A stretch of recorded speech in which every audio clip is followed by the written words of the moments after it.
So let's talk about anxiety. You know that feeling, right? The one that just completely hijacks your ability to think clearly? We've all been there.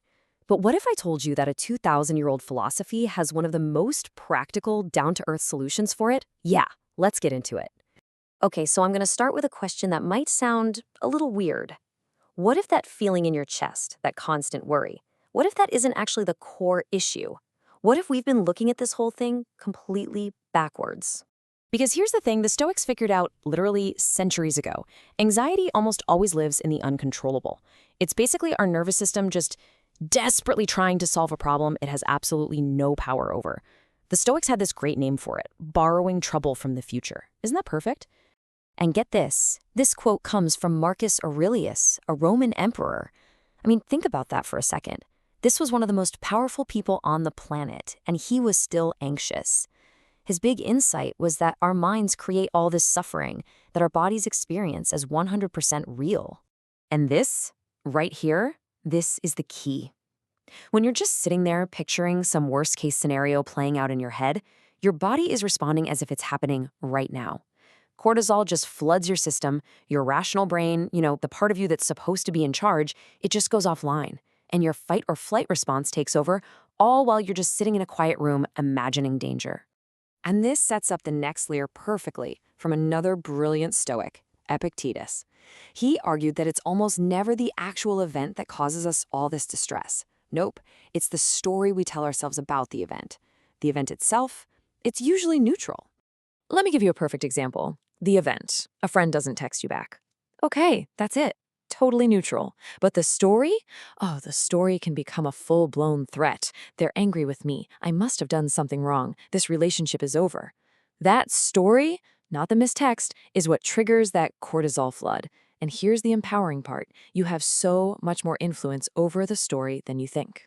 So what do we do when that anxiety spikes? Most of us, we try to fix the uncontrollable thing, or we just avoid thinking about it altogether. Well, the Stoics offered a third, way more effective option. They called it the Stoic Sort. It is incredibly simple, and it's just 2 steps. First, you mentally sort all your worries into 2 distinct piles. And second, you give yourself permission to release that second pile, just for this moment. And this is what those 2 piles look like. On the right, you've got all this stuff you have zero control over. What other people think, the past, things that might happen in the future. And on the left, that's where your real power is. Your very next action, your response to things, how you treat yourself right now. So here's the crucial point. You are only responsible for that first column. That's it. See, when we focus on that second column, we get stuck right here in what we call the worry loop. It feels productive, doesn't it? Like if we just think about it one more time, we'll crack the code. But what's really happening is that every time you run that loop, you're just triggering a fresh spike of cortisol, pushing your rational brain further and further offline. It's not problem solving. It's just spinning your wheels in mud. So the Stoic move is to interrupt that loop with this simple, really powerful question.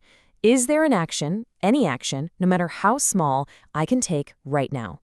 If the answer is yes, you take it. If the answer is no, then you acknowledge there's nothing to solve in this exact moment. Now that's how you handle anxiety in the moment. But the Stoics also had this amazing proactive practice for building resilience before the day even kicks off.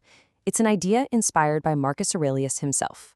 He would prepare for the day not by worrying, but by anticipating.